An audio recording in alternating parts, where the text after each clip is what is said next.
Good morning, everyone, and welcome to the class. We are doing the revision of the chapter Legislature, and in this, we have discussed the importance of legislature.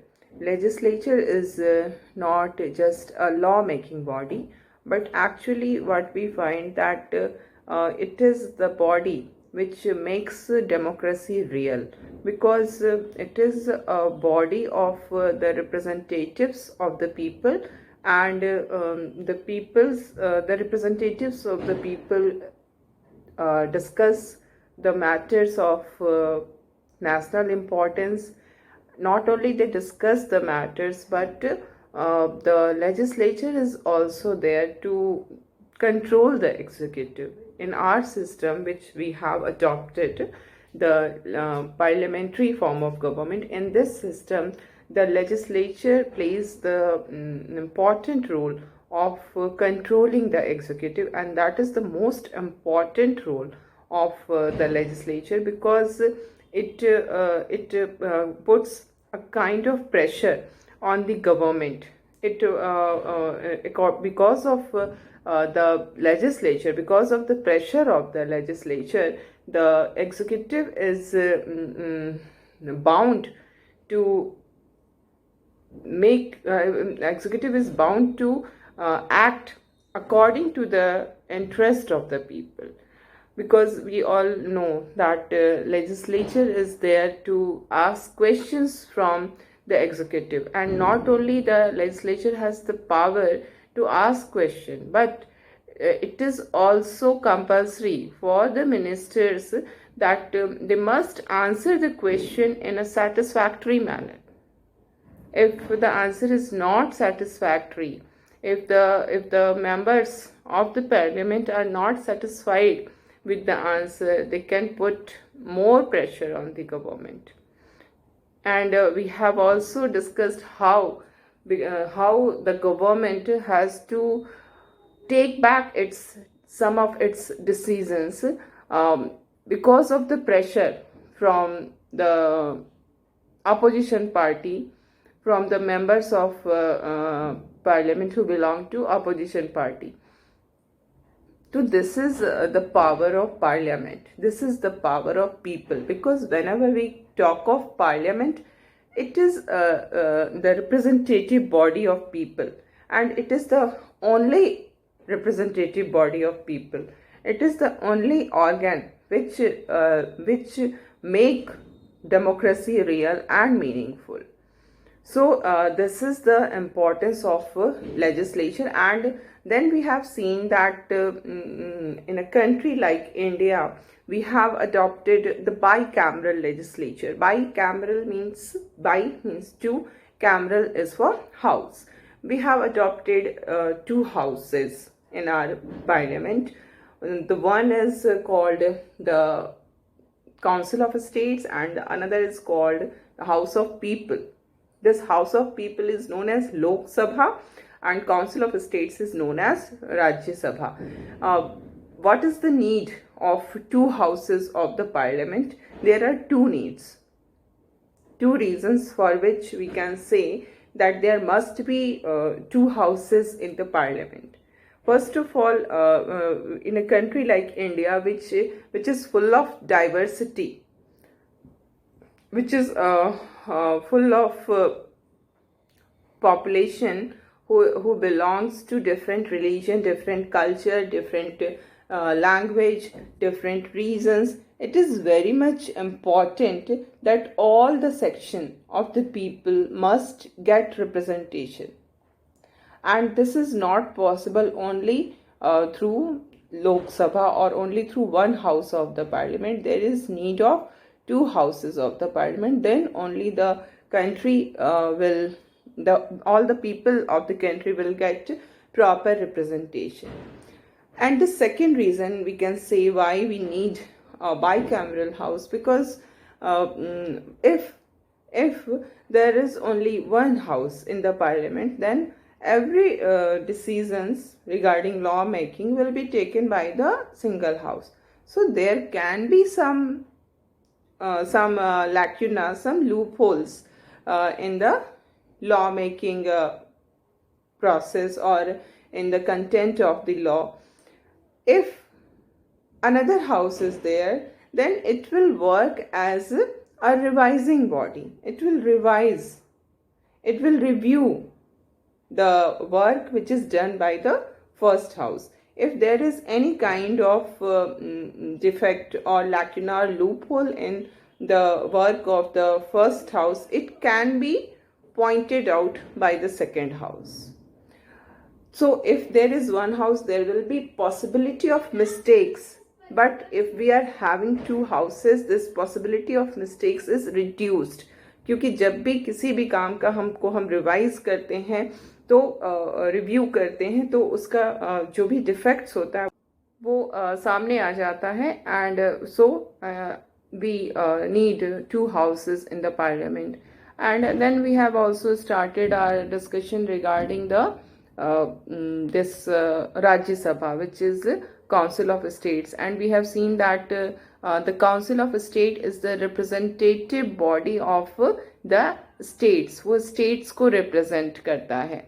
And it is this representation of a state is also of two types. The first type of representation is called symmetrical representation. In symmetrical representation, what we find that all the states or the constituent units send equal number of representatives in the Council of States. Okay, it does not matter what is their population or what is their size. Whatever is their population, whatever is their area, all the constituent units send equal number of representatives in the house. That is the representative body of the states. Okay, this kind of representation is adopted by United States of America. In America also there is a federalism is there, and in that federal structure we find that this symmetrical representation has been adopted. Every state has been given equal representation. There is no variation in the number of members sent by the states. Okay? And the another kind of representation is in which we find that representation is not equal. All the states are not all the states do not send equal number of representatives to this house. Actually, this is decided according to their population. If the population is large, then that state will send more representative than that state which have lesser population. जिस state की population ज़्यादा होगी वो ज़्यादा representatives भेजेंगे, जिस state की population कम होगी वो कम रिप्रेजेंटेटिव भेजेंगे. Okay, this kind of representation is adopted by our country. We have also gone for this according to the population, because if we find in our country there is a great variation in the population of different states. If we compare the population of UP and the population of Sikkim, what we find that vast gap is there. The population of UP is around 2000 lakhs. ठीक है, 2000 लाख के करीब करीब UP की population है. और अगर हम उसको कंपेयर करते हैं सिक्किम से, तो सिक्किम की population is just around 6 lakhs. तो कहाँ हम देख रहे हैं, ये हमारी यूपी है जहाँ की पॉपुलेशन अराउंड 2000 lakhs है. अराउंड का मतलब जब हम अराउंड लगाते हैं किसी नंबर के आगे, इट मीन्स लगभग. Okay, it's not exact figure. And then Sikkim is there, and then Sikkim the population is around 6 lakhs.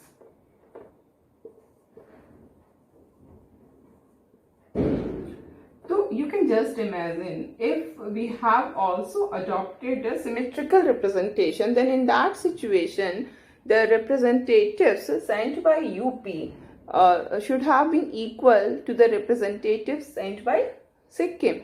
तो ये जो रिप्रेजेंटेशन होता है वो प्रॉपर रिप्रेजेंटेशन नहीं होता, and that is the reason our constitution makers have gone for this asymmetrical representation. Asymmetrical, which is not symmetrical. It has been decided the number of members to be elected from each state has been fixed by fourth schedule of the constitution. हमारे constitution में जो schedules हैं उनमें जो fourth schedule है उस schedule में according to this fourth schedule ये decide किया गया है कि कौन सा state कितने रिप्रेजेंटेटिव्स अपने सेंड करेगी. तो ये हमारे कॉन्स्टिट्यूशन मेकर्स ने इसको इसलिए अडॉप्ट किया. एंड वी फाइंड कि अगर यूपी से, जहाँ की पॉपुलेशन हम देख रहे हैं, यहाँ से 31 मेंबर्स जो हैं वो राज्यसभा के लिए जाते हैं, जबकि सिक्किम से ओनली 1 मेंबर जाता है. तो ये 31 members are representing these 2000 lakhs people of UP, and for 6 lakh people of Sikkim 1 member is required. Okay, so this is the type of representation which has been adopted for this Council of States or Rajya Sabha in our country. Okay, now we come to the next point, and that is about the tenure. What is the tenure of the members of the Rajya Sabha, and what is the tenure of the house itself? ये जो पूरी house है राज्य सभा है उसका क्या tenure है और मेंबर्स का क्या टेन्योर है वो हम देखेंगे. तो we will see that the Rajya Sabha कभी भी डिसॉल्व नहीं करती है. ओके, इसमें हम क्या देखते हैं कि Rajya Sabha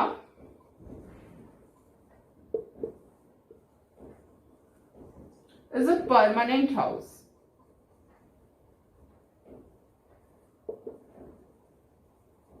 So what do you mean by permanent house? अगर हम कह रहे हैं कि राज्यसभा एक परमानेंट हाउस है, तो इससे हम क्या मीन कर रहे हैं?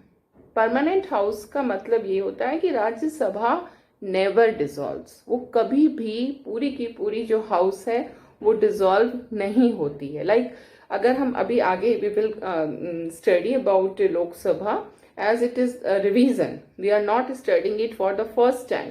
We all know that the tenure of Lok Sabha is 5 years. 5 years में लोकसभा डिसॉल्व हो जाती है मैक्सिमम, है ना. तो उसके अपोजिट ये कंडीशन है जहां पर कि हम राज्यसभा को देख रहे हैं कि ये एक परमानेंट हाउस है, ये कभी भी पूरी तरह से खत्म नहीं होती है. ऐसा कैसे होता है? ऐसा ऐसे होता है कि there is a provision in our constitution. According to that provision, all members of the Rajya Sabha do not complete their term at the same time. जितने भी मेंबर है राज्यसभा के, वो सारे मेंबर का जो टर्म है वो एक साथ न तो स्टार्ट होता है ना एंड होता है. हर 2 साल पे, every 2 years, what happens that 1/3 member, every 2 years 1/3 member of the Rajya Sabha complete their term. Okay, and elections are held only for those 1/3 seats. हर 2 साल पे 1/3 जो मेंबर हैं वो उनका टर्म कंप्लीट हो जाता है. 1/3 मेंबर निकल जाते हैं हर दूसरे साल 1/3 मेंबर निकल जाते हैं. और अगर इस तरह से हम देखें तो हर एक मेंबर का जो अगर टेन्योर है तो वो कितने साल का हुआ? 6 years का टेन्योर हमारा 6 years होगा. But tenure of all the members will not start together, it will not and together. House के जो 1/3 मेंबर है वो हर 2 साल पे उनका टेन्योर कंप्लीट होता जाएगा. और जो हर 2 साल पे इलेक्शंस होंगे, इलेक्शंस जो हैं राज्यसभा के लिए it will be held every 2 years. हर दूसरे साल election.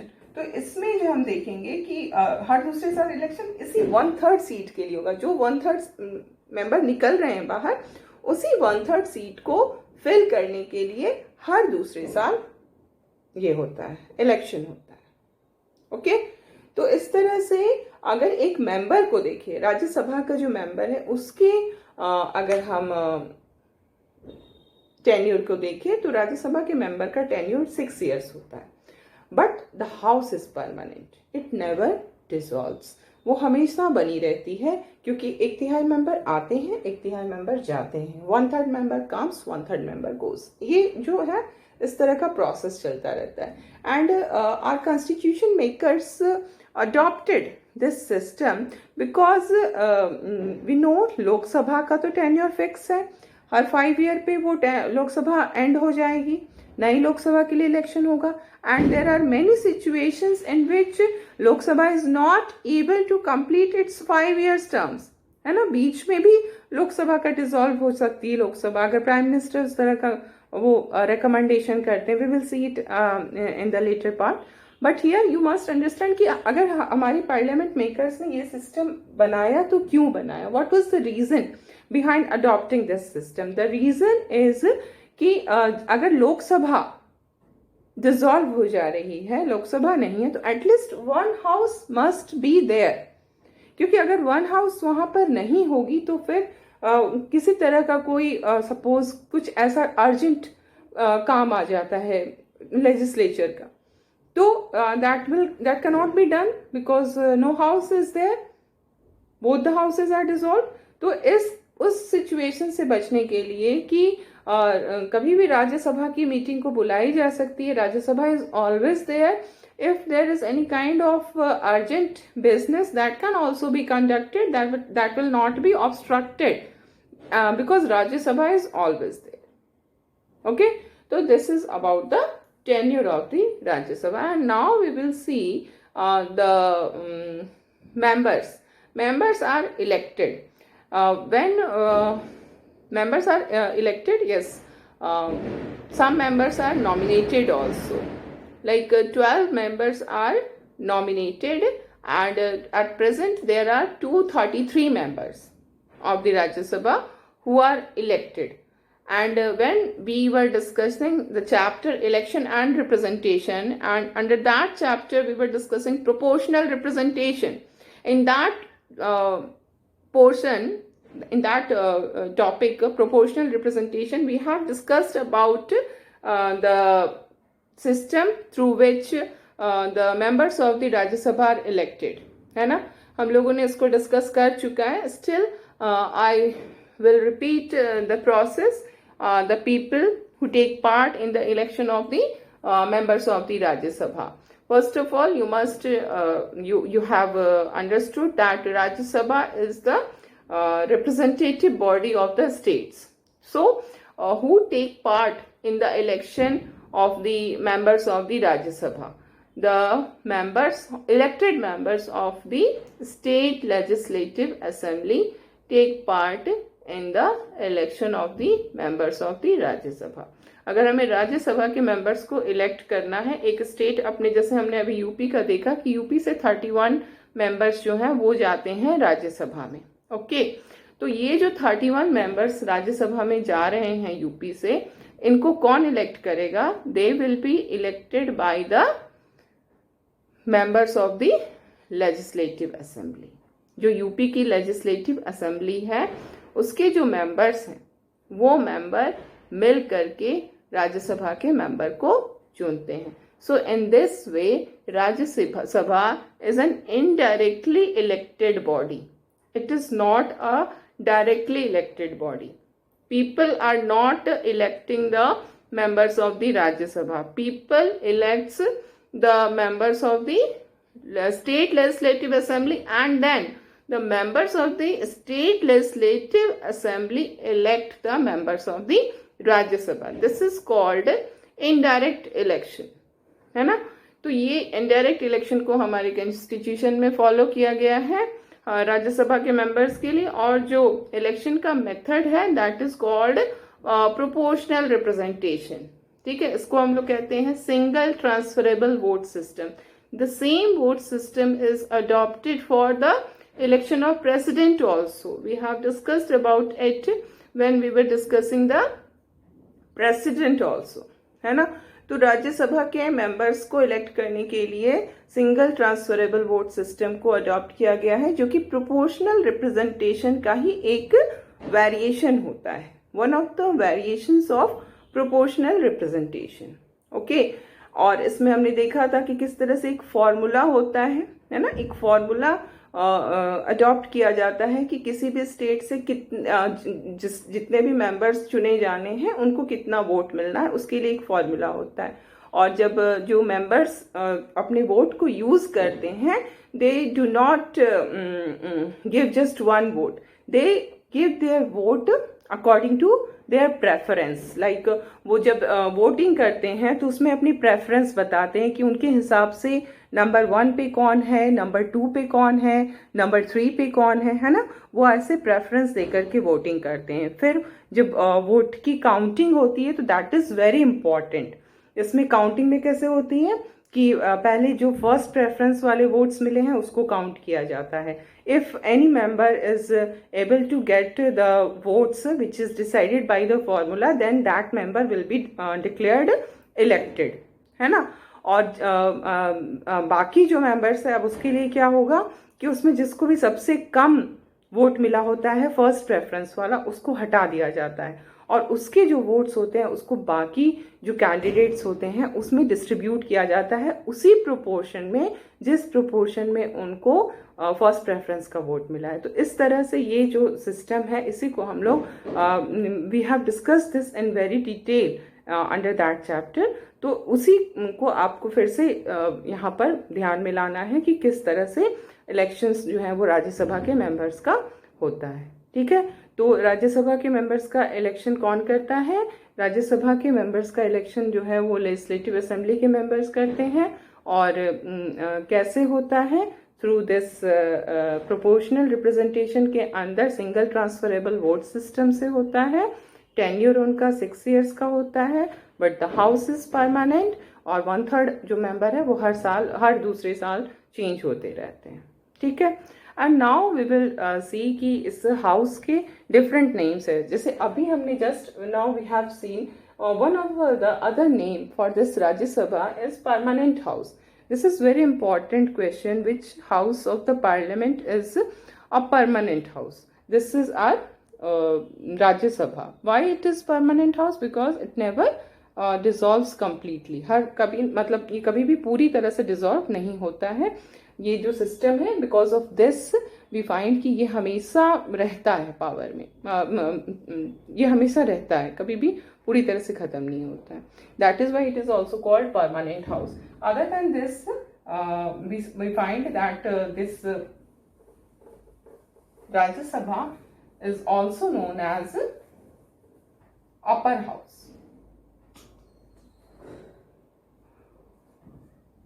Why it is called upper house? The Rajya Sabha is called upper house and the Lok Sabha is called lower house. Rajya Sabha is upper house because it is the representative body of the states. ये states की representative body है। और जब ये states की representative body होगी तो states का जो अगर हम रैंक देखें, स्टेटस देखें, तो वो इंडिविजुअल से ऊपर होती है ना। तो इसीलिए इसको हम अपर हाउस कह रहे हैं, क्योंकि वो स्टेट्स को रिप्रेजेंट कर रही है। It is not a representative body of individuals, it is the representative body of the states and that is why it is called upper house. Okay, और इसके बाद अगर हम एक और इसका नाम है, that is second chamber.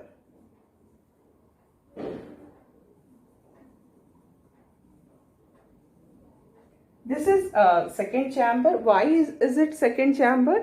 Because it is indirectly elected body of the people. It is not a directly elected body. Directly elected body जो है वो लोकसभा है और राज्यसभा जो है वो इनडायरेक्टली इलेक्टेड बॉडी है। As we have this democratic government, है ना, हम लोगों ने डेमोक्रेसी को अडॉप्ट किया है। तो डेमोक्रेसी का मतलब होता है रूल ऑफ द पीपल, है ना।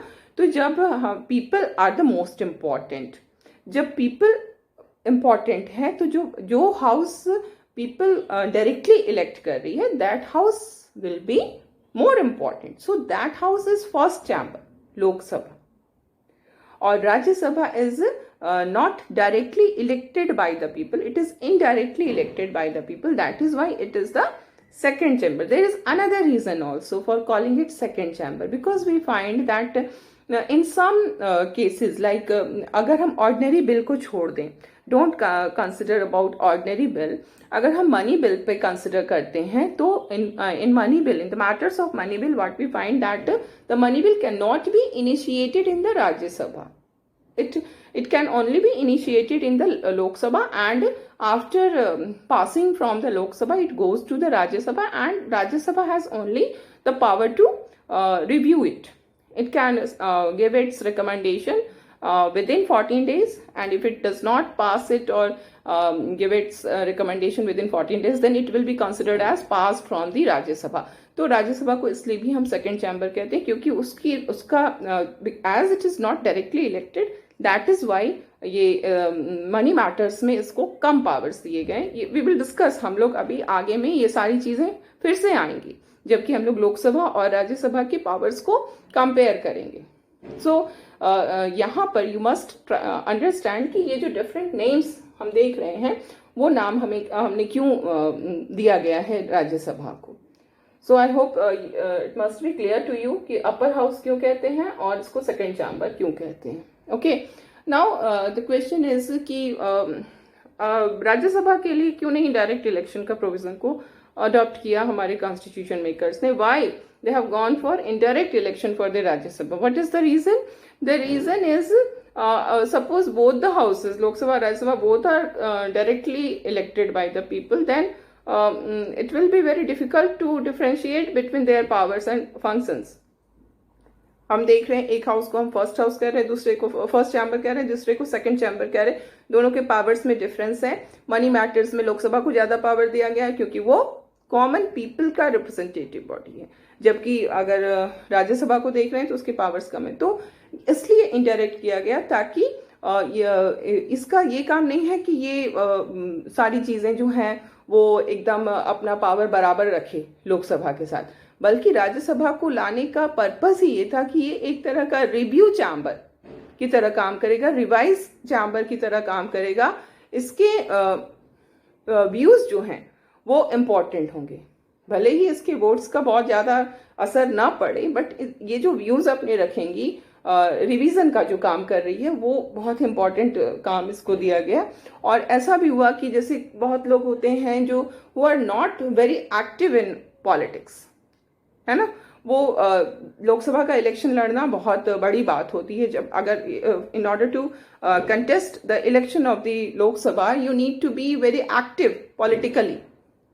And there are some people who have interest in people, who can serve the nation, but who are not having the tendency of being active in politics. तो उस तरह के जो लोग हैं उनको जो रिप्रेजेंटेशन है वो वहां पर मिल सकता है राज्यसभा में, but they will not get representation in the Lok Sabha because they are not active in politics. तो इस तरह के लोगों को जगह देने के लिए ये इस तरह की जो सिस्टम थी उसको अडॉप्ट किया गया. सो ये हमने राज्यसभा का जो डिस्कशन था उसको हमने कंप्लीट कर लिया है. Okay, and now we will see कि किस तरह से जर्मनी में, जो कि आपके it is given in your textbook, कि जर्मनी में कैसे बाई कैमरल लेजिस्लेचर को अडॉप्ट किया गया है. सो व्हाट वी फाइंड कि जर्मनी जो है वहाँ पर 2 हाउस हैं. One house is known as federal assembly and the another house is known as federal council. So these are the 2 houses, Federal Assembly and Federal Council.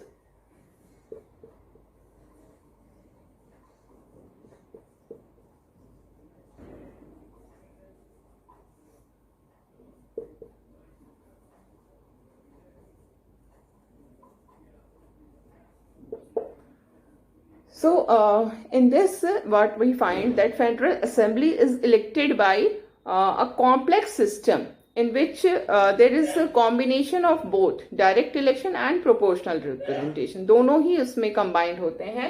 अगर federal assembly को हम देखें तो एक बहुत ही कॉम्प्लेक्स सिस्टम से वहाँ पर इलेक्शन होता है, और यहाँ पर ये 4 इयर्स के लिए इलेक्ट होती है। जैसे हमारी लोकसभा है, in the similar manner federal assembly is there, but जो इलेक्शन का प्रोसेस है उसमें दोनों को, डायरेक्ट इनडायरेक्ट दोनों को फॉलो किया जाता है, और जो पीरियड है उनका वो होता है 4 इयर्स का। और उसके अलावा जो नेक्स्ट हम देख रहे हैं federal council, this is the representative body of the states. इसमें क्या हम देखते हैं कि 69 सीट्स जो है वो 16 फेडरल स्टेट्स में डिवाइड किया गया है। सीट्स कितने हैं? 69 सीट्स, और स्टेट्स कितने हैं? 16 स्टेट्स। तो ये जो 16 स्टेट्स हैं उनमें इस 69 सीट्स को डिवाइड किया गया है। और किस बेसिस पे डिवाइड किया गया है? ये जो सीट्स का डिवीजन है स्टेट्स के बीच में, that is on the basis of population. ठीक है, पॉपुलेशन के बेसिस पे इसको डिवाइड किया गया है। और यहाँ पर जो मेंबर्स आ रहे हैं फेडरल काउंसिल में, ये कौन होते हैं? Actually they are the ministers in the government at the state level. ठीक है, स्टेट लेवल पे जो गवर्नमेंट होती है उसके वो मिनिस्टर्स होते हैं, और they are not elected, they are appointed, because state level के जो मिनिस्टर्स हैं वो आ रहे हैं यहाँ पर फेडरल काउंसिल में एज मेंबर। तो they are not elected but they are appointed. Okay, and what we find कि जो जर्मन लॉ है वो ये होता है कि जो भी मेंबर आ रहे हैं एक स्टेट से, जितने भी मेंबर आ रहे हैं एक स्टेट से, उन सबको कैसे वोट करना है। किसी भी मैटर पे जब भी वो वोट करेंगे तो they vote as a block, they vote as a unit. ये नहीं कि कोई मेंबर हाँ में कर रहा है, कोई मेंबर ना में कर रहा है, no, all have to vote as a single unit. ठीक है, जैसा कि, और ये सिंगल यूनिट कैसे काम करेगा? It will work according to the instruction of the state government. State government उनको इंस्ट्रक्शन देगी कि आपको कैसे वोट देना है, यस करना है, नो करना है, whatever you want to do, it will be the instruction will be given by the state government, और फिर उसके अकॉर्डिंगली वो वोट करेंगे। और यहाँ पर ये भी इम्पॉर्टेंट है जानना कि जो काउंसिल होती है वो हर मैटर पे वोट नहीं करती है, वो उन्हीं मैटर्स पे वोट करती है जो कि फेडरल स्टेट से रिलेटेड होती है, जो कि डिवीजन ऑफ पावर से रिलेटेड होती है, और इसके अलावे वो ये नहीं कि हर मैटर पे उसको वोट करना होता है। As they are representing the states, तो उनको इस तरह से ये किया गया है कि वो पूरे के पूरे स्टेट के इंटरेस्ट को रिप्रेजेंट करें। ऐसा ना हो कि 10 मेंबर हैं, 10 में से 6 लोगों ने किसी ऐसे मैटर पर हाँ कर दिया जो कि स्टेट के अगेंस्ट, उस स्टेट पर्टिकुलर स्टेट के अगेंस्ट जा सकता है, या पूरे states in general her states के अगेंस्ट जा सकता है। तो ये स्टेट गवर्नमेंट आपको इंस्ट्रक्ट करेगी कि कैसे ये करना है। This is different system of representation and voting which is there in the Germany. So in the next class we will start our discussion regarding Lok Sabha.